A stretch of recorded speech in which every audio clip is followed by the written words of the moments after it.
I just saw an interview with the Attorney General of Maine, an American hero, and I saw the recent one with Jenna Griswold, our Attorney General here in Colorado, another American hero, and the Supreme Courts that kicked Trump off the ballots are American heroes. Anybody who stops Trump from being on the ballot or stops Trump in any way they possibly can is an American hero.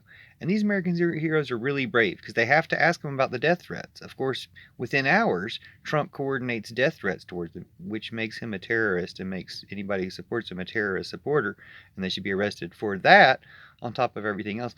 But yeah, um, they're defying these death threats. You could tell the Maine AG was like asking, like, bring it on. Like, she's ready to cap a freaking Trumper traitor who tries to act out, tries to threaten her in self-defense. Of course, it would be perfectly legal.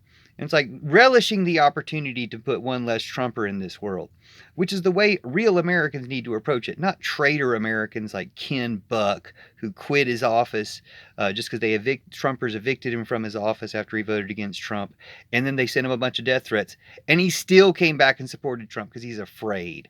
So, like, if you're more afraid for your well-being than you are for the country, then you're not a reasonable American to be in any position of power anyway.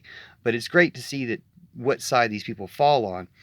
And the ones who want to put Trump above the law are going to put themselves outside the protection of the law. This includes the Supreme Court. If we need new laws to remove and arrest the Supreme Court justices for being traitors to this country by picking Trump over USA, you can bet that's what we're about to do next. So all these traitors need to get off of it. If you have to death threat people to get your way, then your way is wrong because you're a terrorist. So we need to oppose these terrorists, and just so proud of the heroes who are standing up to these terrorist threats.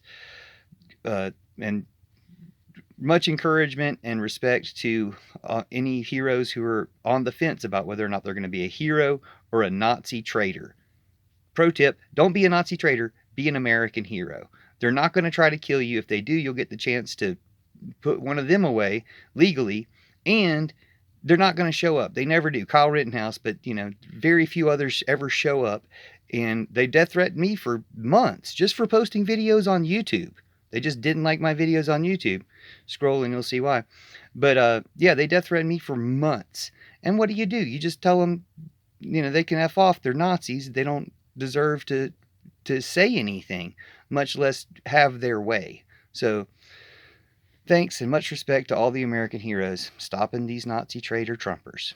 And, we really should be prosecuting the people for making the threats, even long before they carried them out, because death threats are not free speech. We need to stop these terrorists and terrorist supporters, otherwise known as Trumpers, otherwise known as Nazis.